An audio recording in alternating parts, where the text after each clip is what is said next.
to share with you why it is important sometimes to have one main color that weaves through your garden bed. Hello and welcome to Catherine's Garden and Home. My name is Catherine and it is just exciting to be here with you today. Why? Because I have 5 garden tips for creating a spring garden using one color on the color wheel.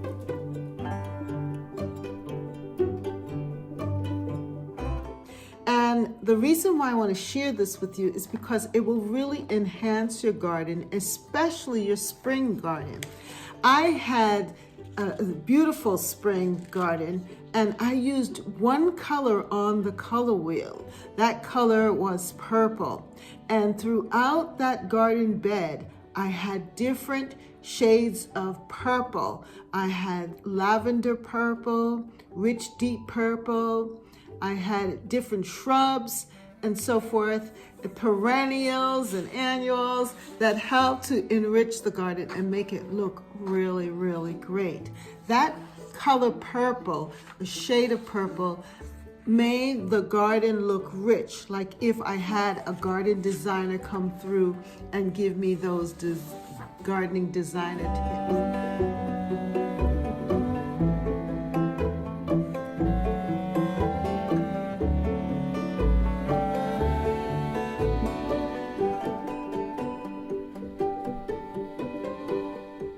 But it was just myself, me. I decided that I loved these colors and I loved these plants, and I was able to put them together over time.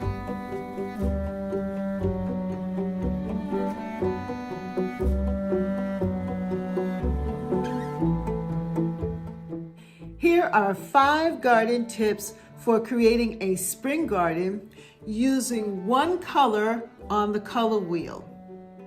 And the 5 tips are these. 1, choose a dominant color and its shades. So select one main color like purple or yellow or pink and use its lighter and darker shades. And this adds depth and interest without breaking the harmony of the garden bed.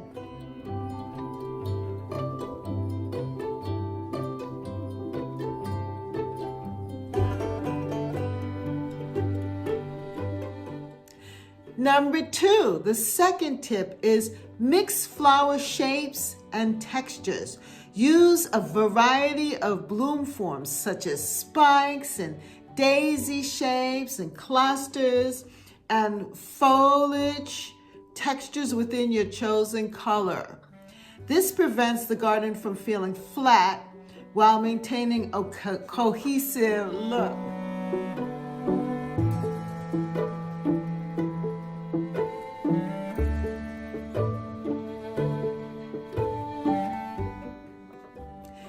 The third way of just creating this one color spring garden is to layer by height for visual flow.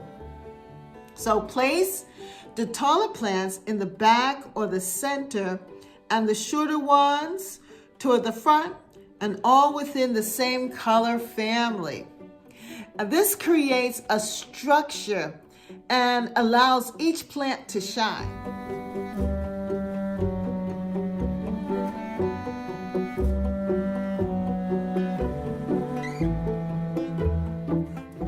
The fourth thing that you can do is incorporate foliage as a neutral accent. So let green and silver or variegated foliage support your color theme. Foliage acts as a resting place for the eye and enhances the intensity of your chosen color.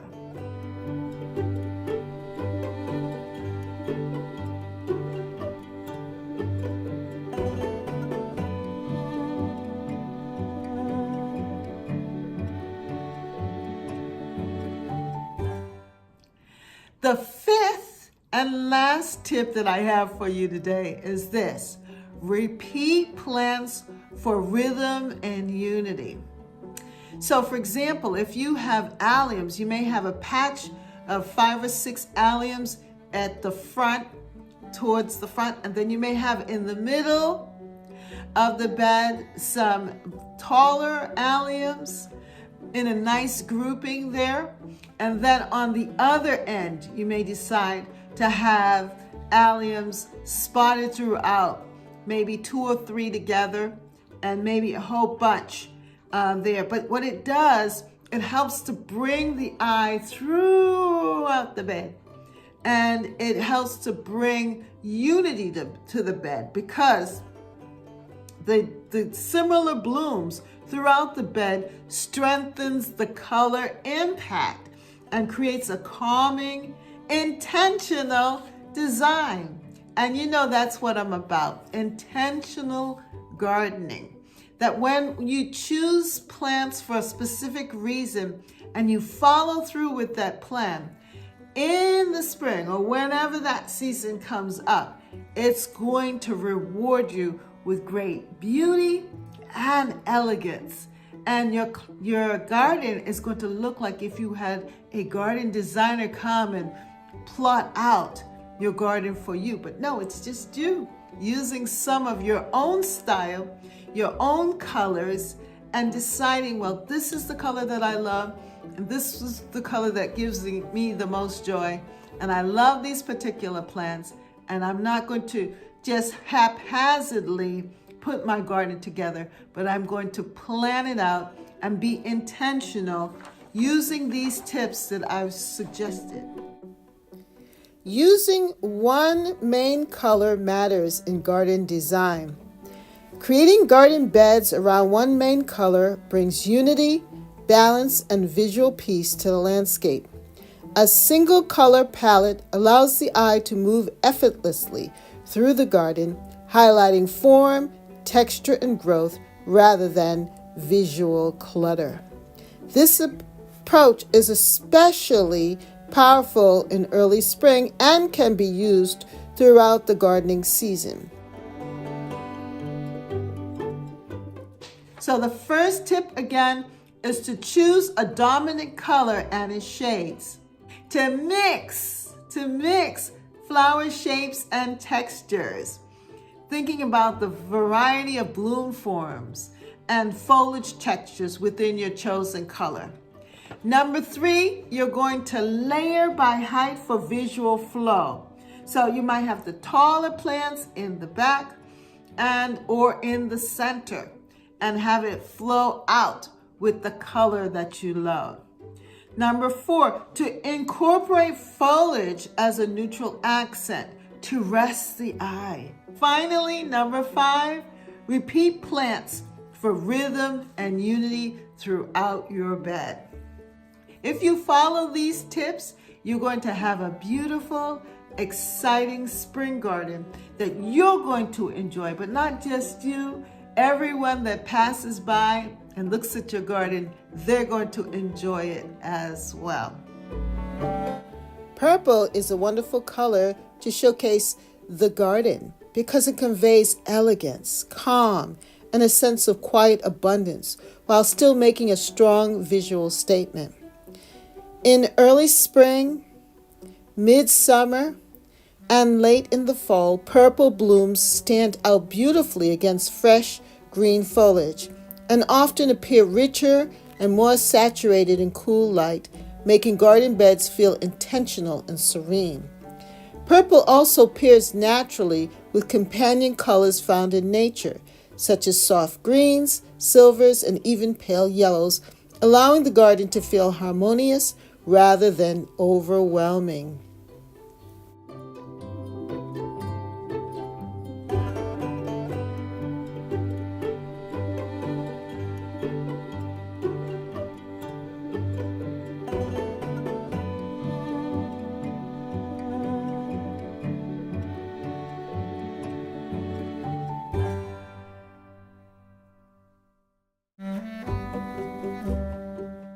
To create a purple-focused spring display, consider shrubs like lilac, rhododendron, and butterfly bush, bulbs such as crocus, hyacinth, grape hyacinth, and purple tulips, perennials including lavender, allium, and annuals like violas, petunias, and sweet peas. Well, I hope that this has been interesting and that you've enjoyed these tips.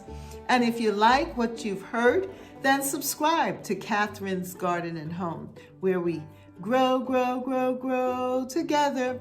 And also for the month of January, I am going to continue to share gardening tips and garden planning ideas, as giving you and me a review of my 2025 garden and seeing what I can do better, what I can improve, and how I can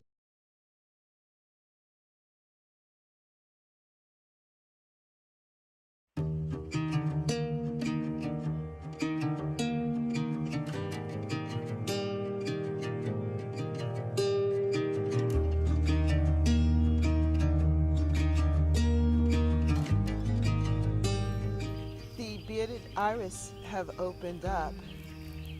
This is a beautiful sign of spring. They're gorgeous. Look at their colors. Mother Nature does a fine job of showing us how to put the colors together. Do you see the rich purple with the golden yellow, white design, and then the purple, lavender at top.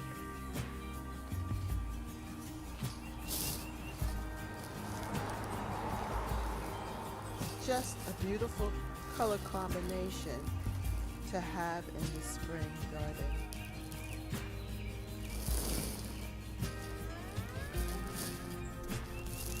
I love the richness of the spires, the tips.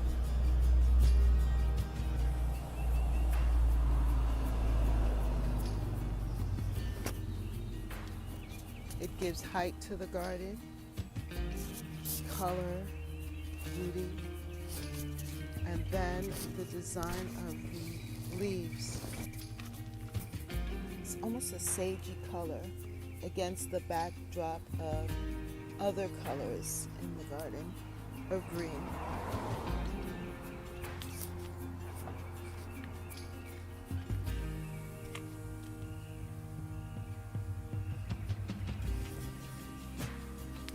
Now with the bearded iris, the alliums, gladiator alliums, and the purple sensation alliums, with the backdrop of the lilies, or lilacs I should say, the lilac bush.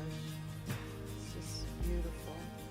Then I have here my euonymus, variegated euonymus, which is grown tall, pulling all of the colors together in this top garden.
I'm really pleased with how this side deck garden turned out here. If you saw it earlier in March, you would say, wow, that's a lot of work, that's a lot of mess. No, but I know that the plantings that I had put in throughout the past years will return, because that's just what happens every single year. It may look different, but they will return. And so in this back side deck garden, I have perennials and herbs that fill in and just look good throughout the seasons. So here, this is my apple mint, which I can enjoy now in teas. And it's just very fresh, very delicious. Then I have the fern that I had gotten from my Aunt Sue's garden or yard. They were growing there, and it really looks exotic. It looks very pretty. They're coming up, and I'm just covering this space. And then I have the bearded iris that I took from another part, and I just said, let me plant some here. And they have come up and now are giving this mid-spring color, purple, along with the purple sensation alliums. Then I have these beautiful hostas that are growing and spreading and just doing their thing here in the garden with the chartreuse and the sagey colored leaves. Sir Francis Williams. In amongst the same fern, and you can see the pop of purple from the purple sensation alliums. Then here, this is a hydrangea that is going to flower this year. I'm thankful for that. Then I have this wild, I don't know the name of it, but it's a wild woodland plant that is native to Massachusetts. And you can see the play of yellow on the tips with the beautiful bearded iris. Now the bearded iris is a pass-along plant given to me by a teacher friend. And so I don't know the name of it, but you can see the combination, how nature has put it together so nicely. And I have this yellow euonymus that's like a ground cover here that's moving throughout as well.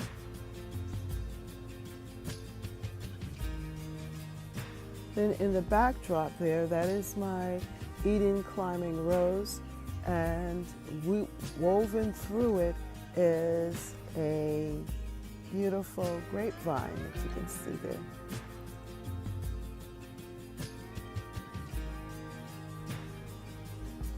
Then here I have a different type of hosta, which is different from the Sir Francis hosta.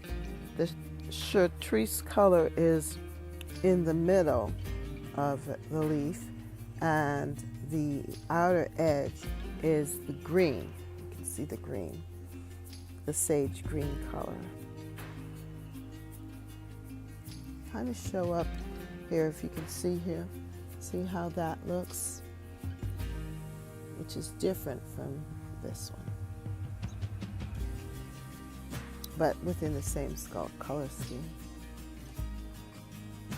And then I have another hydrangea with the euonymus weaving in and amongst it. And also here, the perennial geranium. And this was a pass-along plant given to me by a teacher friend as well. And it's just spread over time and giving this garden a beautiful May look, a purple look. I call this time of the year my purple garden. And then of course it's backed with green and yellow. It's a beautiful, beautiful sight. And of course the arborvitae there. And this is a rogue oak tree growing here. Obviously a squirrel probably planted it in there, and it's just taking up space. But I love the color of the leaves. Eventually I will pull it out. But right now it looks good with the barberry and the leaves of my rose bush here.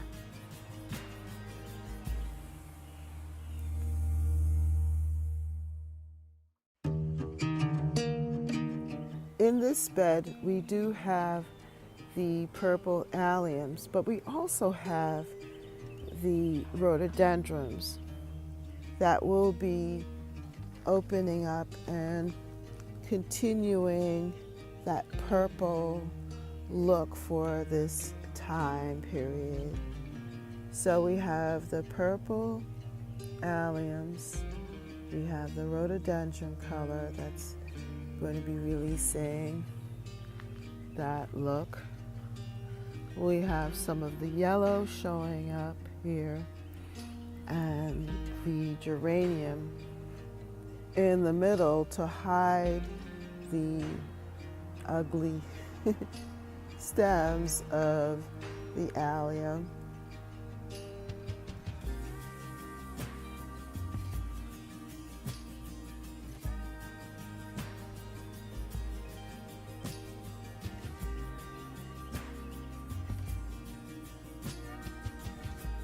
I am thankful for this beautiful, calm time in the garden. It is early in the morning, and you can hear the birds and see the beauty of the garden, the calm of the garden. Also, at this time of year, it's beautiful to experience the freshness, the newness of the garden. Things are coming alive, plants are blooming and doing their thing. And the whole garden has a restful, peaceful, tranquil look. Everything is well watered, that well watered garden look. It looks cared for by Mother Nature and myself and my husband. It gives you the energy to want to garden, to walk the garden, to experience the garden. And it also fills me with a sense of great gratitude, because I know that I didn't do this all by myself, that I got the help from the beauty of what God has given us from nature. But I could imagine what it's like if I wasn't here and I didn't help out in cultivating this land. It would be a jungle. But that's why we're here, to bring order to it, to put our stamp on it, to create a beautiful space.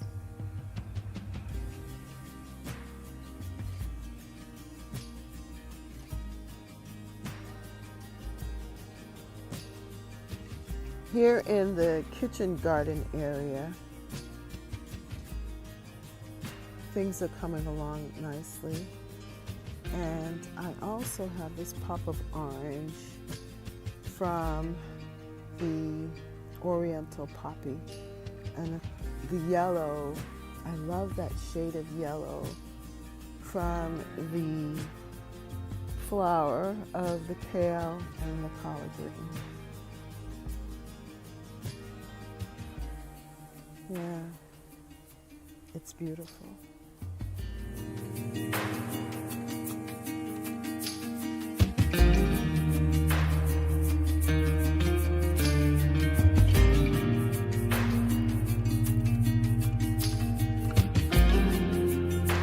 When I peer inside the poppy, I can see that purple theme flowing with the orange, which is a different combination, that rich orange color with the purple. Now it seems intense, but it looks so good.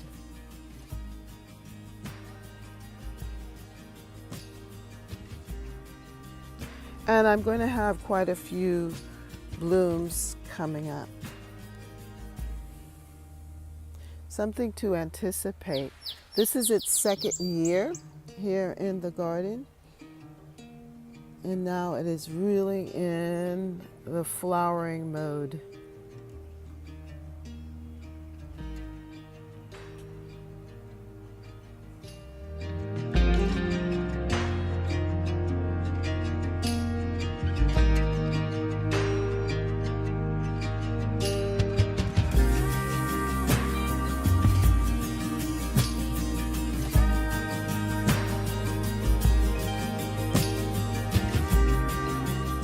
Upper bed, I have a different type of allium, and this is Glowmaster. It's going to be big and beautiful, but this is in its beginning stages. So the allium theme continues throughout the garden. I did plant some here, just a few, and you can see them popping up through the spirea. This is candy corn spirea.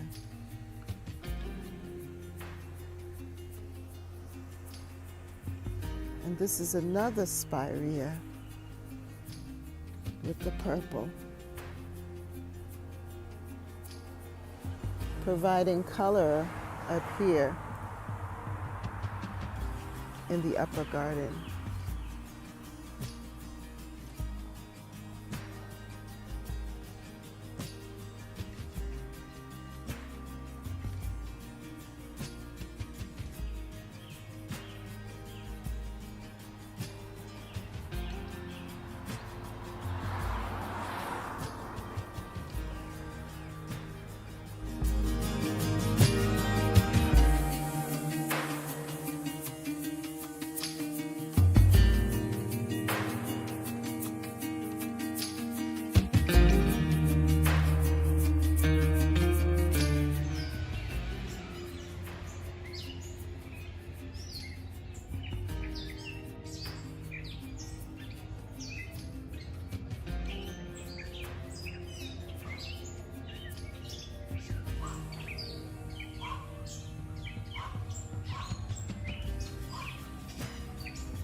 And welcome to Catherine's Garden and Home, where we grow together.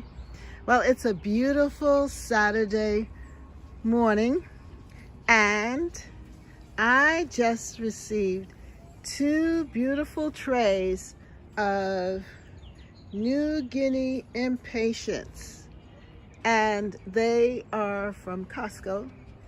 I am so happy because it's like a pre-Mother's Day present that I'm going to be putting in my garden. This has made me so happy because last year I really enjoyed them, and this year having them again is such a blessing. So I'm going to put them in the ground and plant them in, because this week coming up we're going to get a lot of rain. And this is the best time for it.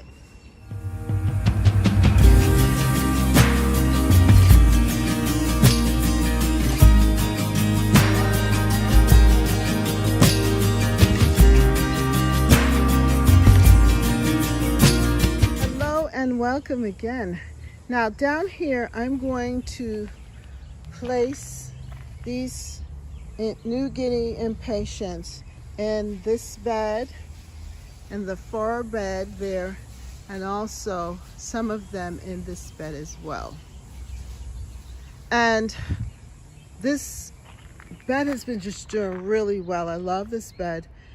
So far, the tulips have come up from the last 2 years, and we can see some of these beautiful pink ones showing up, but they're about to fade and their blooms are pretty much spent, but they're very pretty.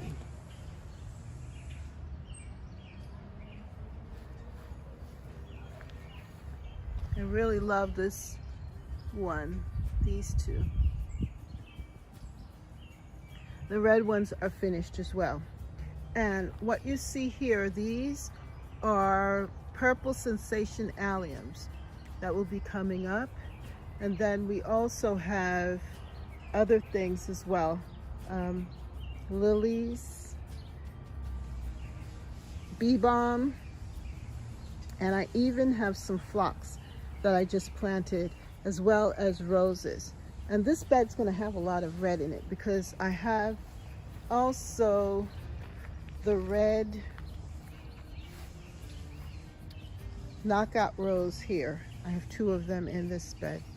So we're going to fill it out with the red and white impatiens, and it'll all come together because remember that the lilies are going to be white. That's my white Casablanca lilies. And so that will go with the New Guineas impatiens. So this is going to be a nice, beautiful red and white bed. And then over here, this bed, I have later on in the season, I have some chrysanthemums coming back, some garden chrysanthemums. I'm going to have some purple, hopefully some purple blooms from the rhododendrons. I don't see a lot, so the flowers will definitely do well in this bed. And then in this far bed here, this one here, we're going to also line it with the New Guineas impatiens in the front. And then later on, if possible, we will add some zinnias and other things to this bed. But I just love the naturalistic look of this bed. Just really pretty with the pop of red from the different tulips and even the pink tulips and the white. So that red and white theme will continue with the white from the little white flowers of the wild mustard.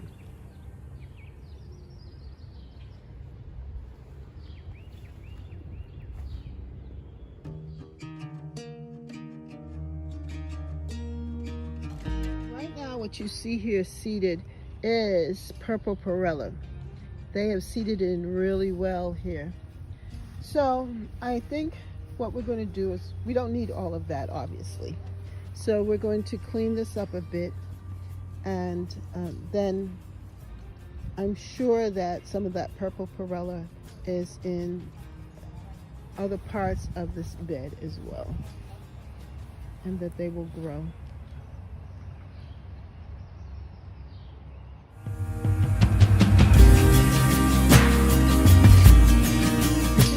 How we're going to set it up, and then we will fill it in between with other things, or just leave it just like that. I am going to plant these in New Guineas impatiens in this spot here. I've already started the process there, and I'm going to try and get them all in. The temperature has risen in the garden, but I need to get them in now so that they can get the rains coming on later on in tonight and also throughout the week. So I'm just going to go ahead and dig the holes like I did here and just plot them in. I am also going to try and give them a little compost or topsoil so that they can get some nutrients in the roots. All right, so let's get going.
So I've completed putting in this side here, and they came out pretty good. I'm pleased with that. So now I'm going to work on the rest of the garden.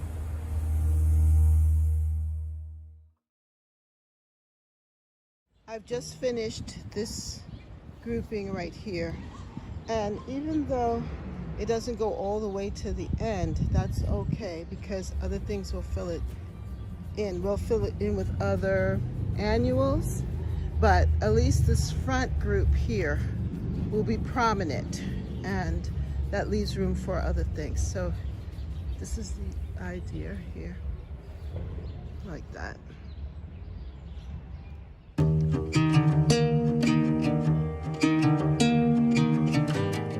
So now I'm going to work on this group. To make the work a little easier, what I did was I used the shovel and dug the holes and just stuck the pots in just to get a feel for, you know, how it will look. And I think that this is pretty good. And at the bottom of this side, the soil was not as rich, so I'm definitely going to add some of this topsoil to these four, and then I will be finished.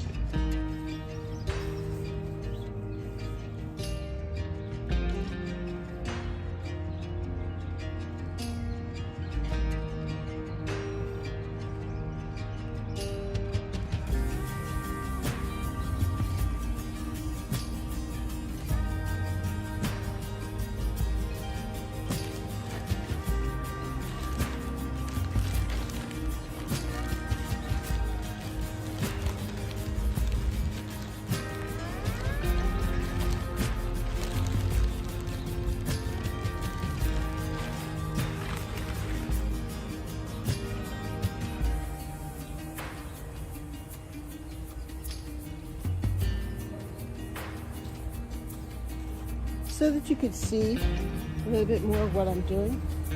So I dug the hole and I put the topsoil in. Now I'm going to just stick this in here, like that, and then add some more topsoil to it.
finished now. I have placed them all in. So this is the side where Rabbit is, and it's looking very nice here. I love it. Now over here I have the chrysanthemums from last year that are coming back, and some other things. So this side will be filled with a different type of perennial. There's also some mint in that. And this is my hydrangea paliconada. I believe it's called strawberry. It's nice. So this is what it looks like here from this angle. That looks really good. So we have the mulch over there, and we're going to just remulch this area here. And then this side, I showed you what this looked like. And then finally, on this side. Now, each of the beds will have their own special feature. And so we will be adding more plants, possibly to all of them. And we will also be adding zinnias. I'm going to have to, of course, set that up. But for right now, it looks so beautiful. I am just really pleased with how it turned out.